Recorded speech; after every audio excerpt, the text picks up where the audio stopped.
Hey everybody, welcome back to Lindsey's Little Library. So we are, of course, at another Thursday, which means it's BookList Thursday.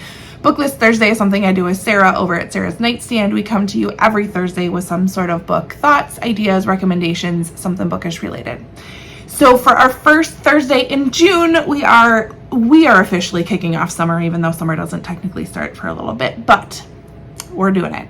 So this week we're going to center around books that we would consider beachy reads.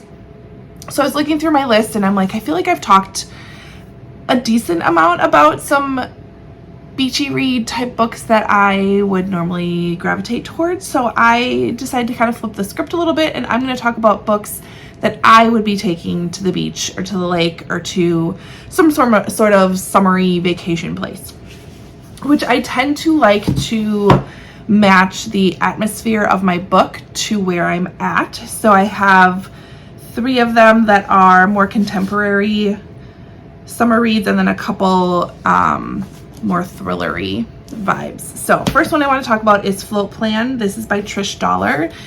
This one follows Anna, and she recently lost her fiance and is really having a hard time dealing with the grief and coming to terms to kind of her new reality.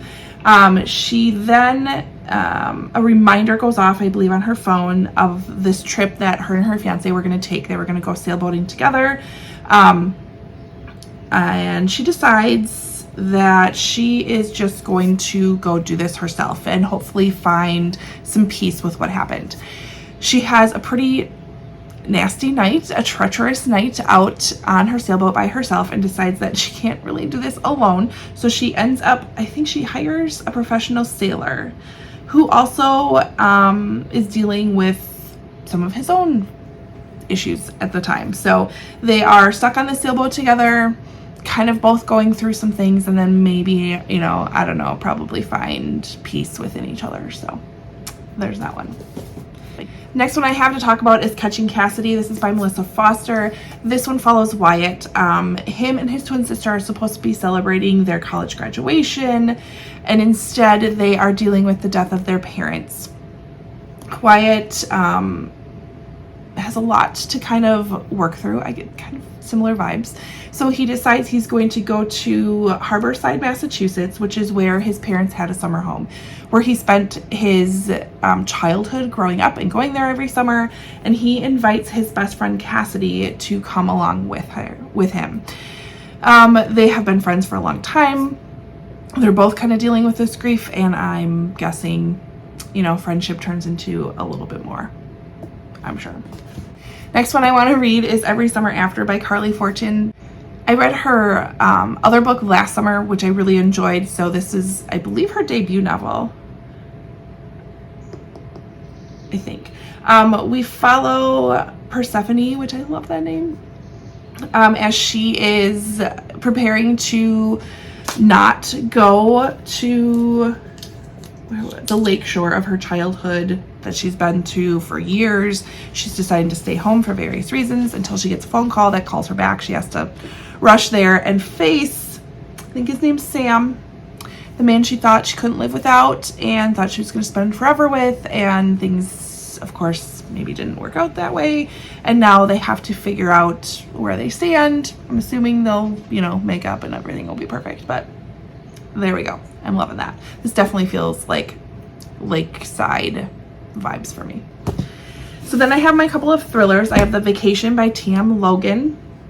This one is 7 Days, 3 Families, 1 Killer. I believe these 2 books kind of have similar vibes. There's a getaway. Kate and her 3 best friends are spending a week with their families in a villa in the south of France.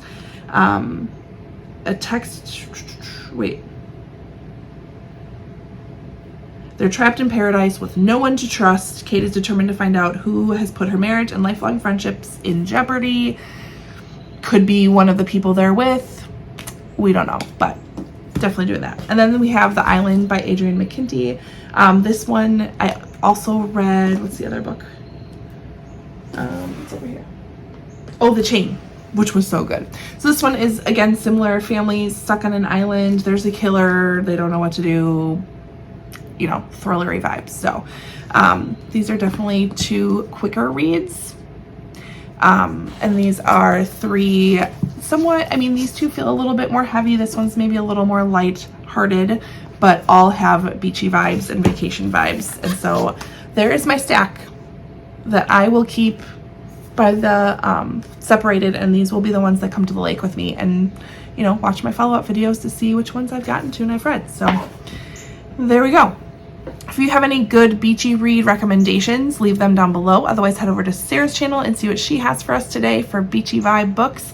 Otherwise, comment, subscribe, like, all that fun stuff, and I will see you next time. Bye.